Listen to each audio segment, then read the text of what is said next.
The 2025 Cookout Clash format has been officially unveiled, and there's been a lot of sponsorship announcements for 2025. What's going on, guys? It's Daniel, and welcome back to our video. We got some NASCAR and other motorsports stories discussed here today on the channel. Let's go ahead and just show them those really quickly. We're first going to take a look at a couple paint schemes that have been revealed over the course of the last couple of days. Let's go ahead and just show them straight in them. The first paint scheme we're taking a look at is Ricky Stenhouse Jr.'s 2025 Sunny D scheme that we'll see in a ton of races in 2025, including the Clash in the Daytona 500. Really good to see the Sunny D is staying with Hayek Motorsports this year. This car looks really good. Also good they're keeping the font they had with JTG Doherty Racing last year. It looks really, really good. Looking forward to seeing on the racetrack this year. The next paint scheme we're taking a look at is Michael McDowell's 2025 Workforce scheme that we'll see in 3 races in 2025. Workforce sponsor Spire Motorsports last year, so this car does look very similar to the one they had last year. It does look really solid in my opinion. And the final paint scheme we're taking a look at is Denny Hamlin's 2025 Sports Clip scheme that we'll see in the Clash and many races throughout the 2025 season. This scheme, very similar to last year's and the last couple years, but there's really nothing you need to change with this one. It does look really good. One of the better looking Denny Hamlin schemes we've seen over the years. It's a very solid looking paint scheme. Looking forward to see on the racetrack in 2025. And now we're going to head on to the next story of today's episode as we're talking about the U.S. Air Force Thunderbirds. As it was confirmed yesterday morning that U.S. Air Force Thunderbirds will once again do the flyover for the Daytona 500 in 2025. The USAF Thunderbirds have been doing the flyover, I think, for the last 10 or 11 years consecutively. So it's really good to see they're going to be back once again in 2025. That's one of the cool things about the Daytona 500 is the fact they continue to do these traditions. And I think it's a really cool tradition they've been doing over the last decade or so. So great to see that they're going to be back next year. I love the look of what they did. The video they released actually was really, really cool in my opinion. And again, really exciting and great to see that they're going to be back once again doing flyovers this year at the 2025 Daytona 500. And now we're going ahead to jump on to the next story of today's episode as we're talking about Laura Mueller. As it was announced yesterday afternoon that Laura Mueller will be Esteban Ocon's engineer as a lead engineer for him in 2025. She will be the first female lead engineer in Formula One history. Laura Mueller, I believe, has been working on multiple teams over the years, like Alpine and also the Haas F1 team for the last couple of years. And now she'll get the chance and opportunity to be the lead engineer for Haas in 2025, along Ao Kamutsu, who has been for the last year. We have seen the Haas F1 organization really take major steps forward over the last year, and I think that this could be a really dynamic pairing as Haas looks to kind of take that next big step going forward, which they've never, unfortunately, been able to get over that big hurdle that they've been behind over the course of the last couple of years. So I think this is a really good pairing. This is going to be a pretty strong duo, in my opinion, and great to see that Laura Mueller and Esteban Ocon will get the chance and opportunity to work with each other in Formula One in 2025. Really exciting stuff. And now we're going ahead and jump on to the next story of today's episode as we're unfortunately taking this episode to a sour note. As it was sadly announced on Monday, reported by the Scenefall podcast, that Bill Bumgardner has sadly passed away at the age of 77 years old. Bill Bumgardner, for those who do not know, was the owner of BACE Motorsports in the NASCAR Xfinity Series and also the Cup Series at times as well. Drivers like Tony Raines, Randy LaJoie, Chad Little also drove for the team, and they had quite a bit of success with this program. My prayers and condolences do go out to the Bumgardner family during this tragic time. We're thinking about them currently at the moment. 77 years old, we're thinking about the Bumgardner family as unfortunately things have happened. Rest in peace to Bill Bumgardner. Really sad story and really unfortunate news. And now we're going ahead and jump on to the next story of today's episode as we're talking about Lewis Hamilton. As over the last couple of days, you've been probably seeing some photo surfacing from the Ferrari headquarters as Lewis Hamilton has begun his transition over to Ferrari for 2025, and for the first time, he has been posted in a Ferrari suit.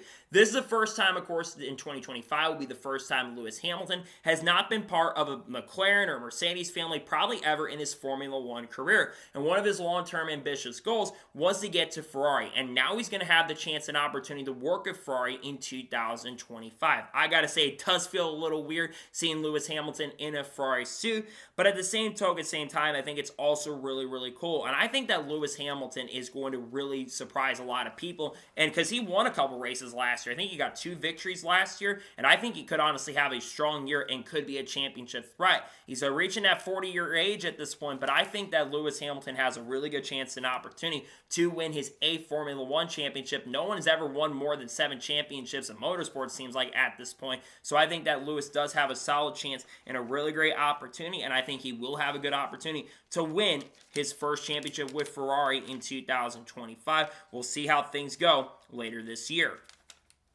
And now we're going ahead to jump on to the next story of today's episode as we're talking about Kevin Harvick. As it was announced on Monday afternoon that Kevin Harvick will be competing in the Cars Tour West race at Kern County this upcoming weekend, driving the number 29. And the sponsorship is really interesting as HendrickCars.com will be the sponsor for Kevin Harvick in this event. This, of course, in association with the fact that Kevin Harvick did drive the number 5 HendrickCars.com Chevrolet when Kyle Larson was practicing for the Indy 500 last year. And basically, he drove that car, did practice and qualify for them. And actually, Kevin Harvick had some decent speed on the racetrack. And we've been seeing HendrickCars.com expend their sponsorship over the course of the last couple of years. They do sponsorship for one of the teams in the NHRA. They sponsor Roger Carruth. They've also sponsored the number 17 car in the NASCAR Xfinity Series. And I think it's really cool to see that Kevin Harvick will have that sponsorship in the Cars Tour later this year. They're also sponsoring Corey Day in the Xfinity Series, in the Truck Series, and also in the ARCA Series as well, probably Trans Am as well. I think Kevin Harvick has a chance to win the Cars Tour West race, which again is coming up this weekend at Kern County. I think Kevin Harvick does have a great opportunity here, and I think will be a major threat and serious contender to go out there and compete. We'll see what Kevin Harvick can do this weekend at the Cars Tour West race at Kern County Raceway, which is owned by him. And now we're going ahead to move on to the next story of today's episode as we're talking about Keelan Harvick. As it was officially confirmed and posted by the NASCAR regional page that Keelan Harvick will run full-time stock cars for the first time in 2025. Keelan Harvick has been competing in the karting series over across in Europe and other forms of racing as well, but also has made some select starts, I believe, in the Cars Tour Pro Late Model Series over the last year. And now Keelan Harvick is beginning his transition over to stock car racing.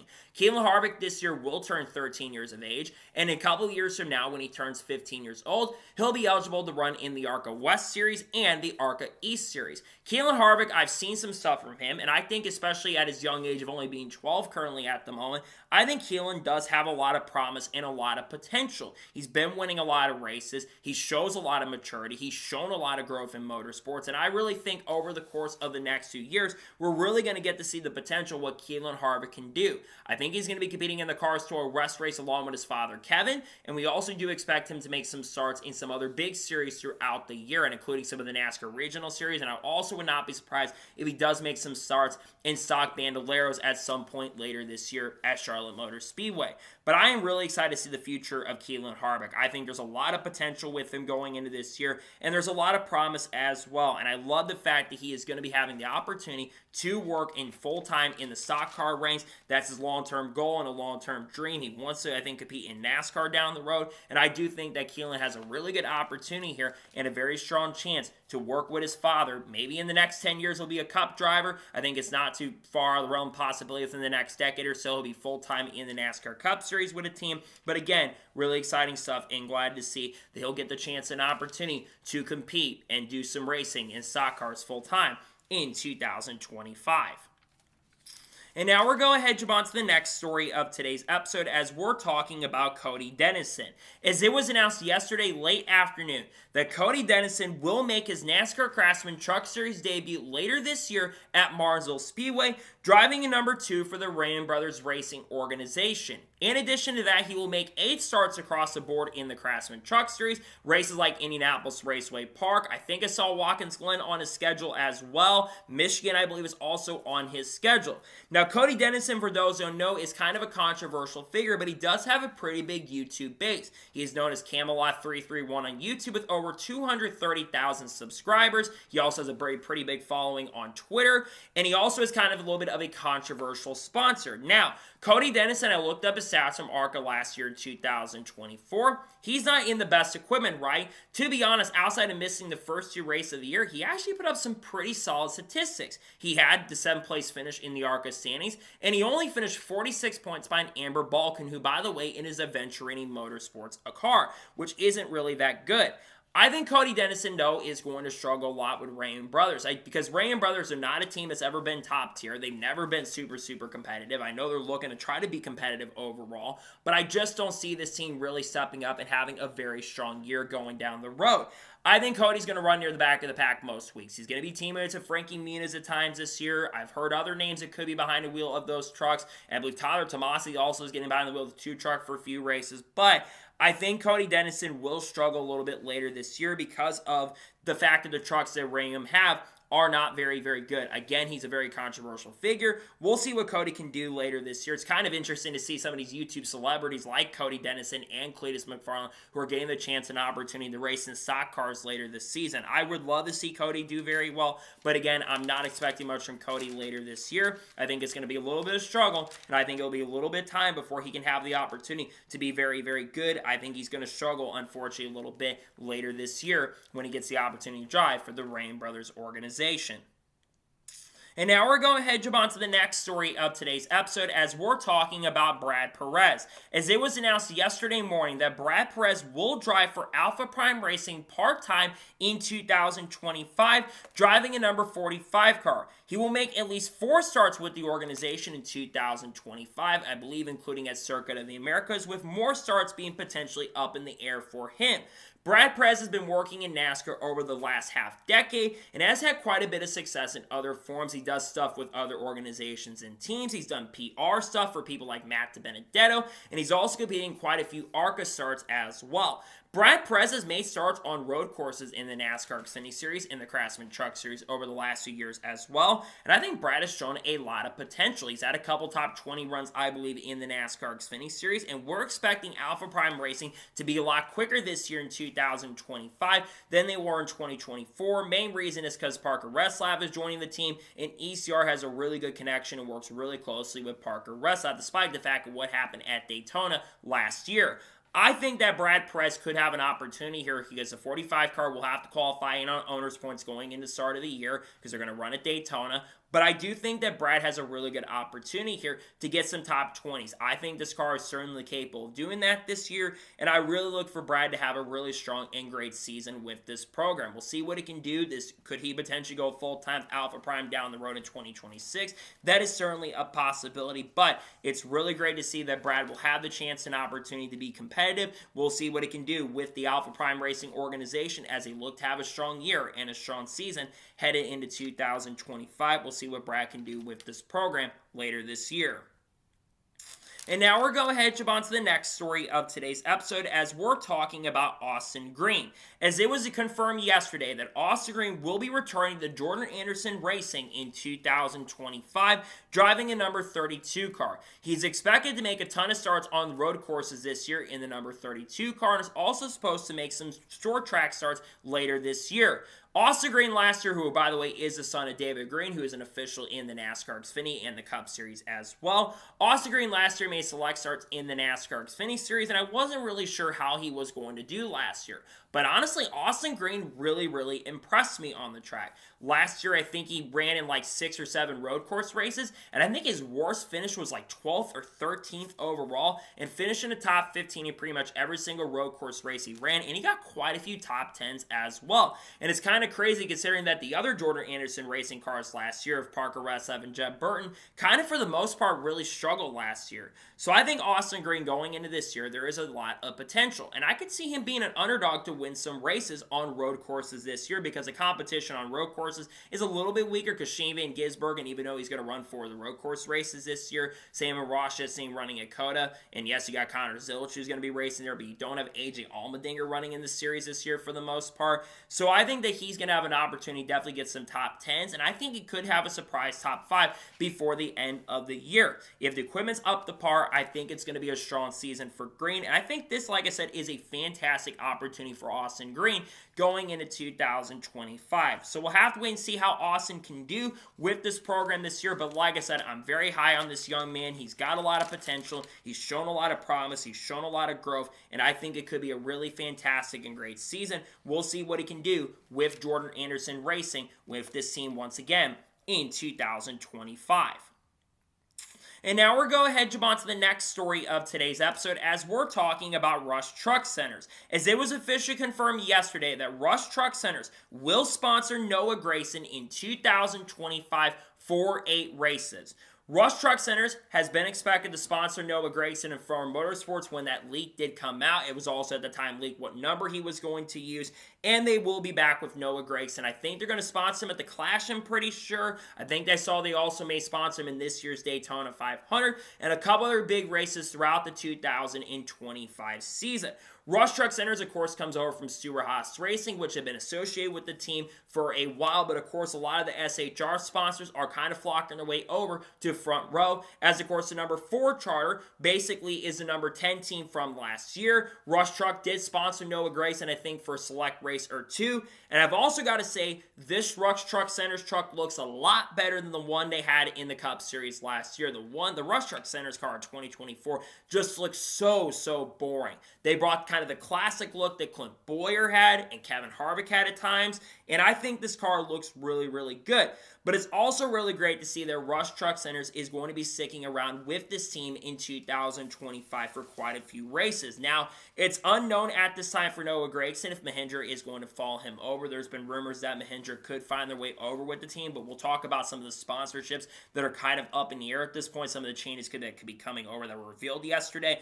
But I think it's great to see that they are going to be back for the 2025 year with Noah Gragson. So I'm very happy about this for Noah. I think the car looks really amazing, and just seeing a big sponsor like Rush Truck Centers that was with SHR for a while now, glad to see that they're going to be back in 2025. There still are a few other sponsors for Gragson I do believe that still do need to be announced for 2025 that should be getting announced here very soon and very quickly. But great to see nonetheless that Rush Truck Centers will continue sponsoring Noah Gragson headed into this season. I think, like I said, the car does look really good. I think they set the car up for a really good success. And again, I'm glad to see that Rush Truck Centers will go to Front Row Motorsports, stay in the sport, because there were some questions about the future of this sponsor. Glad to see that they are going to be sticking around and working with Noah Gragson headed into 2025. And now we're going ahead and jump on to the next story of today's episode as we're talking about Samy Smith. As it was reported by the NASCAR Rumor Nostalgia account on Instagram that they said they don't know if it's been expected to be announced or not, but they say they expect that Samy Smith will make some NASCAR Craftsman Truck Series starts with Spire Motorsports in 2025, most likely in the number 7 truck. Samy Smith last year made 4 starts in the Craftsman Truck Series with Spire Motorsports, I believe at Daytona International Speedway, North Wilkesboro, I believe Milwaukee if I'm not mistaken, and I think they ran at IRP as well for Samy Smith. Samy Smith, of course, is back with Junior Motorsports in 2025 with the number 8 car, which they're bringing back the traditional number 8 font for this year. Samy Smith last year in the Truck Series, he did okay. He didn't really set the world on fire. I think he had maybe 1 top 10 overall with the team last year. And Spire Motorsports, as the year progressed and went down, let's be real and honest, the team struggled a little bit in the second half of the year. I do think that Samy Smith, though, especially with him being a little bit older and a little bit more mature, I think Samy does have an opportunity here to run a lot competitive. And especially with the truck field being a little bit weaker going into this year, though there is still going to be Chandler Smith and Daniel Hemrick and Corey Heim, you name it. I think that Samy does have a very good opportunity and a great chance to have a really strong year in the Truck Series in a few races that he ends up running. There are still some questions on who else will be behind the wheel of this trucks for 2025. I still do believe that Kyle Busch will make around 4 or 5 starts in the Truck Series like he's done over the course of the last couple of years. Michael McDowell's name has been mentioned as a possibility. Brendan Butterbean Queen, I've heard also, could make some starts with this team. Same with Kaz Grala. Carson Hocevar, I also do expect to make some starts in trucks. And I will say maybe Connor Zilch and Shane Van Gisbergen too could have an opportunity to drive with Spire, considering Connor did make a few starts with Spire last year. And outside of that race at Coda, he kind of of ran okay, though he did pretty good at Bristol and probably got screwed out of a good finish there. Same at Richmond, where he was running inside of the top 10. But I'm glad to see that Samy Smith's back in trucks. We're also still waiting on the other full-time truck for the team. It's been reported that Andres Perez is the favorite for the number 77 truck, and there is going to be a fourth part-time truck at the team, which is the 017, which is the replacement for the number 2, with Rev Racing no longer existing in the NASCAR Craftsman Truck Series for the upcoming year. So I do think that Samy Smith will have a great opportunity here to be pretty competitive, and I look for him to have a solid year in Xfinity competition, run a little bit better, and I do think that Samy will be very fun to watch later this year in Xfinity, but good to see that he'll be able to make some select truck series starts with Spire Motorsports in 2025. We'll see how fast they can be later this year and this season. And now we're going to head jump on to the next story of today's episode as we're talking about rookie stripes. As originally reported by Ryan Williams, who does a lot of the designing for Junior Motorsports, he originally reported that rookie stripes are no longer required for the teams on the back of the cars heading into 2025. Then Jeff Gluck put out an explanation from NASCAR's side of why they're no longer requiring rookie stripes heading into the year. He says that there's no need to signify that the rookie stripes need to be there because everyone knows how to be really competitive and how to be fast in the series, and people should know who they're competing against headed into this year. Now look, I was a little bit frustrated when I saw this because personally, the rookie stripes should be there for a couple of reasons. Number one, safety reasons. I feel like that rookie stripes, especially since rookie stripes have been a thing since as long as I've been a fan, and as long as many of you have been fans, probably even older than me, have been fans, rookie stripes have been a thing since like the early 2000s, even the late 1990s as well. I don't understand why of all the changes that need to be made to the next-gen car, this is one of the changes that NASCAR focuses on. There are some times where I question some of the decision-making that NASCAR makes. There need to be changes in other areas of the next-gen car. Now, I get it maybe for the Cup Series, if you don't want to do it there, that's fine and understandable because there's only 2 full-time rookies this year, Shane Van Gisbergen and Riley Herbst.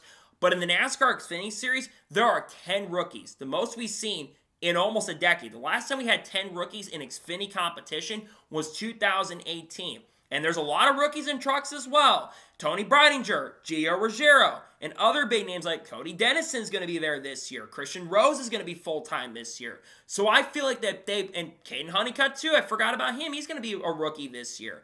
And then, of course, you have the Xfinity with Carson Quaffle, Nick Sanchez, Daniel Dye, Christian Eckes, Connor Zillage, Greg Van Alst, Chris Wright, Dean Thompson, you name it.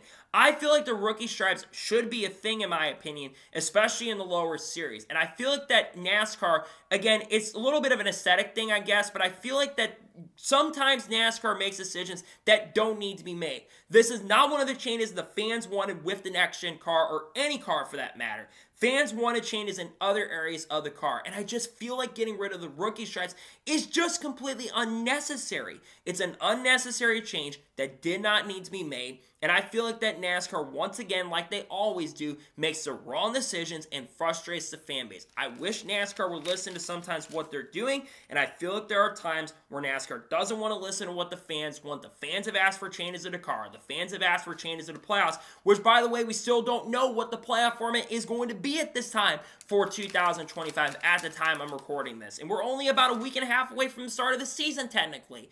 So I just don't get the change. I don't understand it, and it's a little frustrating that NASCAR makes another change that the fans did not ask for, but it's not shocking they made this change because they continue to make changes that don't make sense, in my opinion. And now we're going ahead and jump on to the next story of today's episode as we're talking about some sponsor moves headed into 2025. As yesterday and over the last couple of days, there's been a lot of sponsor changes and announcements that have been taking place in the NASCAR Cup Series, in the Xfinity Series, and the Truck Series. First, it was announced that Rebel Bourbon will be returning to sponsor Kyle Busch in select races in 2025. Rebel Bourbon will sponsor a circuit in Americas. The number of races has not been disclosed. I believe they sponsored in 3 or 4 races, including at Worldwide Technology Raceway in 2024. Their first race will be at Circuit of the Americas. We're still waiting on the sponsorship for Kyle Busch at this year's Daytona 500. Rebel Bourbon will be back to sponsor Kyle Busch this year in 2025. The car looks very similar to what they had in 2024. It does look really, really good. Meanwhile, Bastard Shops is going to be headed over to Front Row Motorsports. I've seen a couple images surfacing of a hauler from Front Row. It looks like a couple other big companies like Sunny D also might be joining Front Row and Aaron's as well. But Bastard Shops is expected to sponsor Noah Gragson. Bastard's had a really good connection with Noah Gragson over the course of the last couple of years. They are expected to join up with Front Row once again in 2025. It's unknown how many races they'll sponsor Noah Gragson this year, but Bastard will be back to sponsor Noah Gragson in the 2025 NASCAR Cup Series season. Next, if you've been taking a look at any of the fire suits from 23XI Racing, it looks like Dr. Pepper and Moneyline, as expected, are no longer there on the fire suits for 23XI. Dr. Pepper has been with 23XI since the beginning of 2021. Moneyline has been there since they departed Team Penske, and they joined up mainly because of Kurt Busch, but they've also sponsored Bubba Walls over the course of the last few years. Dr. Pepper leaving the team is a massive, massive loss for the organization, but their contract, they could also still at this time be negotiating contracts, but I think Dr. Pepper's chances of sticking around with 23XI, it seems like they're becoming less and less likely heading into 2025. Some other big sponsors that I noticed could be leaving or gone. Zone was no longer listed on the, well, they're still listed on the RCR website, but they haven't updated it for 2025 yet. Zone is no longer listed. 3Chi was on Kyle Busch's fire suit, but he does have a new sponsor we're going to talk about here in just a short little bit. Other companies that could be making moves are still doing production days, so we're probably going to find out some new sponsor changes heading into 2025 in the coming days. But I do expect some other big sponsorship moves to be announced here very, very soon.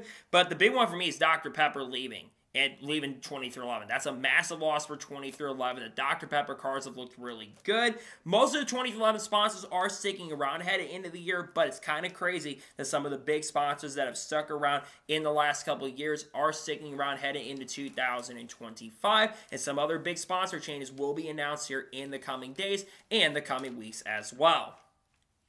And now we're going to head jump on to the next story of today's episode as we're talking about threats. Now, a couple days ago, Brad Keselowski was on the Dale Jr. Dallin, or one of the big Dale Jr. Dallin podcasts that Kelly Earnhardt does in regards to the business of motorsports. And there was something interesting brought up by both of them. They had a conversation around is what are the biggest threats to NASCAR currently at the moment? And Brad named the two biggest threats to NASCAR at this time. The number one is the 23XI and Front Row Motorsports lawsuit, which isn't a shock and surprise. NASCAR is currently being sued by 23XI and Front Row Motorsports for antitrust claims, and they're going to expect it to go to discovery. There is still the appeal going on, which that is expected to take place on May the 15th. We're still waiting on what's going to happen there as we're getting really close to the start of the year.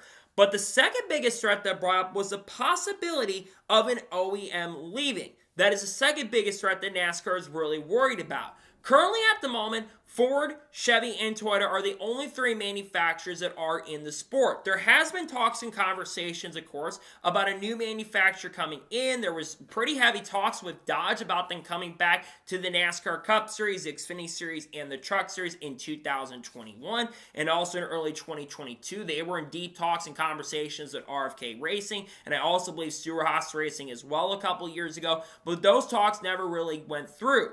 And then there's been talk about Honda, really over the last decade or so, about Honda joining. They were very close to joining a few years ago, and it seemed like there was a lot of talk about Honda coming in, same with Hyundai. However, those talks have kind of quieted down in the last month or so, and for a new manufacturer to come into the sport, the earliest we could see a new manufacturer is 2027, because the bodies would have had to have been approved at September 20th of the prior year is the deadline, so the earliest we could get a new manufacturer is 2027. Now, the thought of an OEM leaving the sport is very, very concerning.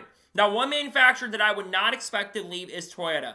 Toyota puts more money than any other manufacturer. I think they have the most sponsorship money of any manufacturer out there, so they are the one that isn't going to leave. Some are going to bring up Ford because of their lack of development, but they have added a lot of development in their team. They added Chandler Smith. They've added other drivers this year like Sam Mayer and Sheldon Creed, who are going to be at the Haas factory team, and Harrison Burton is back down in the NASCAR Xfinity Series this year. The one manufacturer that I think that may surprise you that I actually worry about potentially leaving is Chevrolet. Chevy's been with NASCAR for a very, very long time. However, the reason that I worry about Chevrolet leaving is because they don't have a new car currently at the moment, because the Camaro has basically been gone for about a year or so, or is now no longer a thing. And NASCAR and the Chevrolets are basically using zombie cars at this point, headed into 2025, and there's really nothing to gain from Chevrolet. Now, the good news is for Chevy fans is that if Chevrolet doesn't have a car down the road set, which they are working on a new car potentially for 2025 and 2026, I could definitely see a new manufacturer coming in like Cadillac, and Cadillac replacing it, because Cadillac does have a couple sedan and brands that they can use. They've also got a truck brand that they can use, which is something that's good for Chevy fans. But if Chevy was the one to leave, it would be Cadillac coming in. And Cadillac is expanding its portfolio. They're, of course, going to Formula One with the Cadillac team, which, of course, is the former Andretti team. And they're expanding their presence also in IMSA in 2025. So if the OEM ends up truly leaving, I would think most likely that would end up being Chevrolet, because Chevy's backing off. I think Ford could be also a possibility of that leaving as well. But I'm thinking right now at this particular moment and point, it's probably going to be Chevrolet, but that, of course, being replaced by another manufacturer like Cadillac. And now we're going to head on to the next story of today's episode, as we're talking about Hailie Deegan. Now, about a week or so ago, we had IndyCar production days for the IndyCar drivers and the drivers in Indy Lights. And Hailie Deegan, of course, will be competing full-time in Indy Lights or Indy NXT in 2025 with one of the top organizations. Now, she spoke to Bob Pockrass, and Bob Pockrass asked a lot of drivers questions in regards to her potentially coming back to NASCAR down the road. She says that her opportunity to come back to NASCAR is not completely closed, and she is open to a NASCAR return. However, she does bring up the fact that funding and sponsorship are going to be the key thing to her being back in NASCAR. And when you compare it to IndyCar or Indy Lights or Indy NXT, where there's not as much money they're going to need to run full time, there's the opportunity to stick around and open wheel. Going into 2025, she will be competing for one of the top dogs in the Indy NXT series, and she is going to have a lot of pressure going into this year. And she was a little bit off in testing, but granted, she really has never driven any NXT car in the past. And it seems like she was picking up a little bit of speed as testing went on at Indianapolis Motor Speedway, though she was still behind quite a bit when she did the testing, and she was not in the top 10 fastest cars at the test at Sebring very recently. So that is a little bit concerning. Now, talking about her time in NASCAR, I think we all know at this point that Hailie Deegan really struggled in NASCAR. She was doing really good on her way up, and what time at the time was the Cayman Pro West Series, which, to be fair, did have a weaker field. She still got a couple victories, 3 wins across 2 years in 2018 and 2019, and then she went away from Toyota and went to Ford. And that was, in my opinion, probably the death toll of her opportunity to stay in NASCAR long term. Had she stayed with Toyota, I think her chance and opportunity to go up the ladder a lot better, I think would have been a better opportunity. I think if she stayed with Toyota, I think she could have had a lot of success with them, because Toyota's got a better development contract team than Ford does right now. But I also think that Deegan, we're not sure if she would have still panned out. Look, we all know Hailie Deegan really struggled in NASCAR. The Truck Series did not go well for her. ARCA, she did okay. She actually had quite a few good runs in ARCA. But in the Truck Series and Xfinity Series especially, she didn't do great. Now, to be fair a little bit to Hailie Deegan, the driver replaced her in the Craftsman Truck Series, that being Jake Garcia. He didn't do well at all. He completely struggled. No wins, no top 5s, only got 2 top 10s, which is the same amount of top 10s that Hailie Deegan got, and he only had about a 1 or 2 place average finish that was better than her the prior season. We do think Jake Garcia, of course, will be back with Thor Sport Racing this year. But Hailie Deegan and Connor Jones basically was one of her replacements too, and Connor Jones absolutely sucked and really struggled. He made Hailie Deegan look like Dale Earnhardt in a way, and let's be real, Connor Jones really sucked. But then she went to Xfinity, and people really were crapping on her a little bit when it came to her Xfinity stuff. And to be real with Hailie Deegan, she didn't really do good in Xfinity, let's be real and honest, but also to defend her a little bit as well. AM Racing was not a top-level organization. They needed a veteran over there. There were talk of having a teammate of Matt DiBenedetto and Brett Moffitt coming back to the team at the time at the start of the year, but that never ended up truly happening. I think had she had a veteran teammate to work with, I think that she definitely could have had a lot of success in the sport.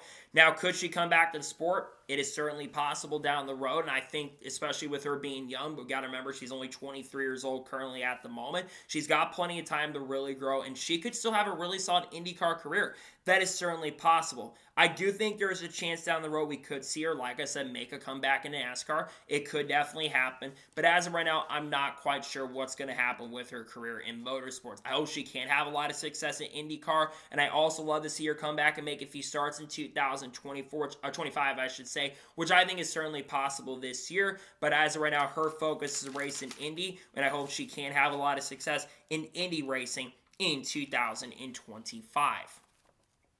And now we're going to head jump on to the next story of today's episode as we're talking about Kings Hawaiian. As it was officially announced early this morning that Kings Hawaiian will sponsor Joe Gibbs Racing, leave RFK Racing to join Joe Gibbs Racing in 2025. They are going to sponsor Denny Hamlin for 4 races in the 2025 season and also be an associate sponsor for the team throughout the whole entire year this season. This has been rumored, of course, over the course of the last couple of months that Kings Hawaiian was going to be leaving RFK Racing at the end of the 2024 season, as Kroger, of course, will be joining up with the team in 2025, and there was a pretty big conflict of interest when you look at Kings Hawaiian and Kroger coming in, especially with a lot of companies that do associate with the Kroger brand, and Kings Hawaiian is not really sold at a lot of Kroger stores. This is really huge for Denny Hamlin fans as well. There's a couple reasons why this is huge for Joe Gibbs Racing. Number one, this fills a pretty big void for Denny Hamlin. Denny Hamlin is expected to lose not only one, but 2 of his major sponsors going into 2025. One of those being FedEx. FedEx, which have been a long-term sponsor with Joe Gibbs Racing, they're no longer working with Joe Gibbs Racing in the 2025 year. They've left NASCAR as a whole. They're backing off a lot of their sponsorship in sports. They're no longer sponsoring the Washington Commanders Stadium, and they needed to find a big void because FedEx had sponsored around 14 or 15 races in 2024. They've been backing off their sponsorship after being a full season sponsor pretty much outside of a couple races, but I think it's really good to see that Kings Hawaiian's coming in there. And also Mavis Tire is rumored to also be out of the program at Joe Gibbs Racing. They could still have a personal deal with Denny Hamlin in 2025, as they're still listed on Denny Hamlin's website, but it seems like that they may also be out. And while it's only 4 races for Denny Hamlin, this will help find some of the sponsorship there. I would also think that companies like Interstate Batteries are going to step up a little bit. We're still waiting on what the cars for Interstate Batteries are going to look like in 2025. There's also rumors that Campbell's Chicken Noodle Soup and the Campbell's brands like Goldfish could also be stepping up and sponsor some of the Joe Gibbs Racing drivers with their deal going into this year. So that is also certainly a pretty big possibility. But I think this is a huge win for Denny Hamlin. He saw his tweet as well this morning saying, "Let's butter some rolls." I'm very intrigued to see what the car is going to look like this year, because depending on how the car looks, which Joe Gibbs Racing team does a pretty good job when it comes to designing the cars, it's really good to see that Kings Hawaiian is going to be sticking around. To me, this was a no-brainer move for them to go over to Joe Gibbs Racing. I thought maybe there was a chance that Hendrick could pick up the sponsorship. Maybe a team like, who knows, Hayek Motorsports could have picked up the sponsorship. But Joe Gibbs Racing made the most sense to me, especially with Denny Hamlin losing a big sponsor like FedEx. They were going to want to go to a driver that has had a lot of success,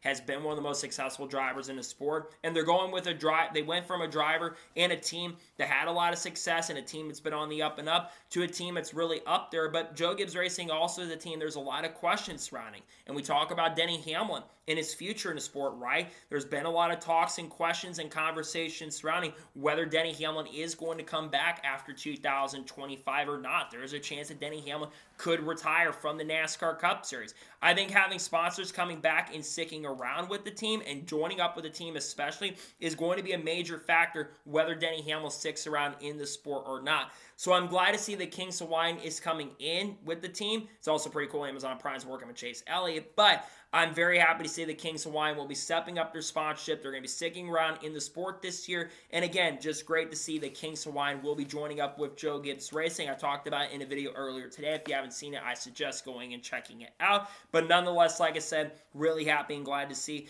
that Kings Hawaiian will be sticking around and going over to work with the Joe Gibbs Racing organization headed into the 2025 year and season. And now we're going ahead and jump on to the first of two major stories in today's episode as we're talking about Kyle Busch. If you saw the photos of service from production day yesterday, it looks like Kyle Busch may have a new sponsor for 2025. According to reports, it seems like he may have a couple new sponsors headed into the 2025 season. One of those, it looks like to be Sparco. Sparco does a lot of fire suits, I believe, and it looks like they're going to be working with Kyle Busch a little bit as well. But the big one is Senex. S-E-N-E-X. Now, Senex has worked with Rich Schultz Racing in the NASCAR Cup Series with Austin Dillon. It looks like they're going to be going and moving their sponsorship from Austin Dillon heading in 2025 as Bassett Shops and Winchester are going to be a major partner with Austin Dillon this year. It looks like Senex will be working with Kyle Busch in 2025. Now, the number of races that they are going to sponsor Kyle Busch has not been disclosed, and it's unknown if this is going to be the sponsor that will work with Kyle Busch in this year's Daytona 500, or if there's going to be another sponsor that will work with Kyle Busch headed into this year. But this is a really, really big deal because Kyle Busch is someone we've talked about us on the channel. People talk about the fact that Kyle Busch over the years, and one of the reasons he left Joe Gibbs Racing a few years ago, back in 2022 at the end of that year, was because they lost M&M sponsorship. They couldn't find a big sponsor. Oracle, of course, was talking to Joe Gibbs Racing about sponsoring it, but they stepped up their sponsorship in Formula One with the Red Bull organization. So it's good to see that Kyle continues to pick up new brands. Senex is going to be with the team. Cheddar's is also going to be back with the program in 2025, and we talked about it just a few minutes ago as well, but Rebel Bourbon is also going to be back with the team headed into 2025. However, Kyle Busch, as of this moment, may have also lost some sponsors headed into 2025. And there's two big ones that noticeably were not listed on his fire suits during production day. The first one is Zone. Zone sponsored Kyle Busch for a lot of races in 2025, including the Daytona 500. I think they sponsored him in one of the Kansas races as well. I think I saw some other races that he sponsored, maybe Gateway if I remember correctly. There were quite a few races that Zone sponsored Kyle Busch. And Zone had a really big work with the team as it was, for the most part, the replacement for 3Chi headed into the year. Speaking of 3Chi, this is the other sponsor that I noticed was not on Kyle Busch's fire suits for 2025. Now, to be fair, 3Chi only sponsored Kyle Busch for one race in 2024, and that was a season finale. 3Chi in 2023, when they sponsored Kyle Busch for a majority of races that year. So it doesn't really surprise me nor shock me that 3Chi may or may not be gone from the program at this point. It would be a shame to see 3Chi, which I gotta say the Kyle Busch look and the ones that Tyler Reddick had, I think the Kyle Busch look of the car looked a lot better and it looked a lot meaner. It will be a shame to see 3Chi no longer sponsoring Kyle Busch. Same thing goes with Zone if they're no longer sponsoring. Now, this could absolutely change, and Zone and 3Chi do stick around with Kyle Busch heading into 2025. But as of right now, they're not listed as a sponsor for the year. And if that's the case and that's true, that is absolutely a shame. And the other big question surrounding Kyle Busch is whether or not he's going to stick around with RCR after this year. That is going to be one of the biggest talking points, I think, throughout the year, because we all talked about Kyle Busch, and we all on YouTube did a ton of videos on Kyle Busch and his future in the sport. But I think there is a chance and opportunity that this could, like I've already mentioned, be the final year for Kyle Busch at Richard Schultz Racing if the team struggles. Because let's be real and honest, I do worry about this number 18 going into 2025 right now. I think Kyle Busch will have some improvement from 2024. They made some moves in personnel changes over there. Richard Boswell is going to be the crew chief for Austin Dillon in 2025. Well, you do have some other big moves happening while Johnny Klossemeyer is going to work as a big-time engineer. And you've got Andy Stree moving up the cup to do the third Richard Schultz racing car, which we're still waiting on who the driver is going to be of those cars at this point. But I think that it is cool that Kyle Busch is going to have at least a new sponsor for the year. But going back to the free agency stuff, there's a really good chance and opportunity, like I've already mentioned and said, that this could truly be the last year for Kyle Busch with Rich Schultz Racing. And at that point, where could he go? Because I talked about Denny Hamlin. This could be Hamlin's final year full-time in the NASCAR Cup Series. He could retire from full-time racing and just focus on being an owner or go part-time with 2311 Racing. There's also a chance and opportunity that other drivers' futures could be in question over there. there. We don't know how long Chase Briscoe's contract is over there at JGR. And I don't look at any of the young development drivers at JGR at this point that are on the up and up and think these guys are ready for the Cup Series right now. But I do think that there is a lot of silly season moves that are going to happen here very, very soon. But at the meantime, it's really good to see, at least for now, that we know that Kyle Busch will have a new sponsor for the 2025 season as Cenex moves over to work with Kyle Busch in 2025. And now we're going ahead and jump on to the final major story of today's episode as we're talking about the 2025 Cookout Clash. As the 2025 Cookout Clash format has been officially unveiled yesterday. So here's how the format is going to work for the 2025 Clash. 23 drivers will make it into the 2025 Cookout Clash. This is very, very similar to how many made it in 2024 when they trimmed it down for like 26 or 27 drivers down to 23 drivers in the final race at the Los Angeles Coliseum. So how are those 23 drivers going to be decided? Well, on Saturday, there is going to be qualifying sessions that will take place. There'll be 3 practice sessions that take place next Saturday, and they will then have qualifying right after that. The fastest qualifier overall will start on the pole in heat number 1. Then going to heat number 2 will basically be the second fastest guy. The pole sitter for heat number 3 is because there's going to be 4 heats. And then the pole sitter for heat 4 is going to be the 4th fastest qualifier in the event.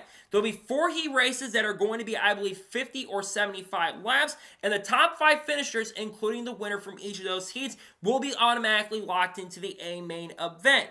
So what happens to the drivers that do not make it into the A main event? Well, there will be a last chance qualifier that takes place. It'll be, I believe, 100 laps, and the top 2 drivers from that will end up advancing.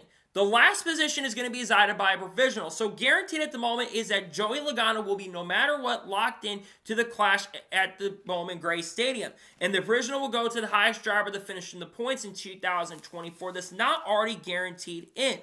After that, those 23 drivers are going to race, and it will be 200 laps to be decided. There will be a halftime break that takes place on lap 100. It's unknown if they're going to be doing like a halftime show like they tried to do with Machine Gun Kelly last year, or what they tried to do, I think, with Wiz Khalifa 2 years ago in 2023. Now, the big thing, there's 2 major things that need to be important about this. Number 1, caution laps are not going to count at all. Makes a lot of sense in my opinion with it being such a short track. I think that's a really good decision. If caution laps count, especially how many crashes that we might end up seeing throughout the event, I think that is a really, really good decision. But the big one that's going to get a lot of controversy, the race must finish under green. I get really, really worried about this part of this because of what happened in Texas 3 years ago. If you watched the All-Star race in 2022, there was a little bit of a signifying part that was very small in the font of the print when they released the format for it, but it basically said, race must finish under green. And Ryan Blaney, who actually crossed the line, they threw the caution 2 seconds before he got across the line, the caution flag. He put his window net down. He still ended up winning the race, but he put his window net down, and many drivers are very angry and frustrated. They threw the caution because Ricky Stenhouse Jr. got really, really high up on the track. They went back green, and Ryan Blaney still ended up winning the race anyways. I worry that we could see a lot of crashes in this event, and we could see a lot of carnage. The more stuff that gets excited and announced about this, the more excited I do get about the Clash. I think the format this year, pretty straightforward. There's not really much to complain about, in all honesty. I do like the format for this year, and I think it's a very simplistic format. It's not very complicated. It's not like the 2021 format where they had rules, they had draws, you had to go to certain positions for the All-Star race a couple years ago. It's not like other formats. I think this format is pretty straightforward and simple to the point. And I think the amount of cars that are being allowed to run the main event makes a lot of sense. You don't want to have 28 or 29 cars out on the track because it becomes a traffic jam, it becomes a mess, and you see a lot of chaos out on the track. And I think we don't want that. We want at least maybe a little chaos because we're going to be real. Bowman Gray's probably going to provide a lot of chaos. But there are going to be some big names that are probably going to miss the Clash. We had some pretty big names that did not make the main event because of how they did practice. A lot of big names did not make the main event. there's at least that provisional there for the highest guy in points that doesn't get in from the LCQ or that. So, like I said, Joey Logano is guaranteed in. So, no matter what, Burt Myers and Tim Brown are going to have to qualify their way in no matter what from basically either last chance qualifier, which I think those two could honestly make it in from the heats, even though I worry about Burt Myers' chances to go out and make it because Burt Myers obviously is in a car that's not that fast. Same thing with Tim Brown, though I do think the Rick Ware car does have a chance because Justin Haley in the 51 car, which was a Rick Ware car last year, was very, very fast and competitive. So we'll see what happens there. But I got to say, I'm getting more and more excited about the Clash. And I think that unlike the race at LA, I'm very excited for this one. Even though I thought the last couple years in LA were really, really good, I'm very much looking forward to this year's Clash. And again, like I said, the format is pretty simple, very straight to the point. And I'm excited for the Clash. I'm excited for the season to kick off. Yes, I was frustrated at the end of 2024 with the way things ended, but I am very much looking forward to the start of the season. We're looking forward to racing getting underway for 2025. And like I said, I really like the format they did. It's pretty simple. It's pretty straightforward. It's pretty simple and looks really, really great. And again, I like simplicity. The most important thing for fans, you don't want to make things really, really complicated. You want to make things that are going to be very, very simple for fans to understand. You don't want to make things complicated. You don't want algebra coming into play because sometimes I feel like with some of the formats NASCAR decides, they go algebra. So I think that this format overall is very, very solid. And again, it's really good to see we're going back racing here soon. Glad to see the format finally got unveiled. It took a long time for them to unveil it for whatever reason, but now we know what the format's going to look like for the Clash at Bowman Gray. So, that is going to today's long NASCAR news and motorsports news episode. I want to thank you guys for watching. Please subscribe to the channel, notifications on, and if I win a video, it does go live on my channel. Follow me on Twitter, Facebook, and Instagram, and support me on Patreon as well. Let's go below that and comment your thoughts below on today's episode. What are your thoughts about Kyle Busch having a new sponsor for the season? Let me know your thoughts in the comments below. And what are your thoughts about the Clash format? Let me know it in the comments below. I did a video earlier today talking about the Big Kings Hawaiian news of them sponsoring Denny Hamlin for the season. I suggest going and checking that out. There's going to be other content dropping this week. I will be doing a video on every NASCAR silly season move for 2024 to 2025, most likely tomorrow. There's some other big content dropping this week, and we've got a review of the Rolex 24 coming. We're going to have content on people like Haley, Degan, Shane Van Gisbergen, Carl Edwards, Kurt Busch, Kyle Busch, Bubba Wallace, Kyle Larson, Chase Elliott, Alex Bowman, Carson Quaffle, Junior Motorsports, Connor Zilish, you name it, all that kind of stuff. Sam Mayer, Sheldon Creed, Matt DiBenedetto, Cletus McFarland, you name it, all that kind of stuff will be coming out on the channel very, very soon as we get closer to the start of the year. So anyways, like I said, I want to thank you guys for watching today's episode, and I'll see you guys next time for more great, awesome NASCAR content and other motorsports content on the channel like this. Take care, everybody.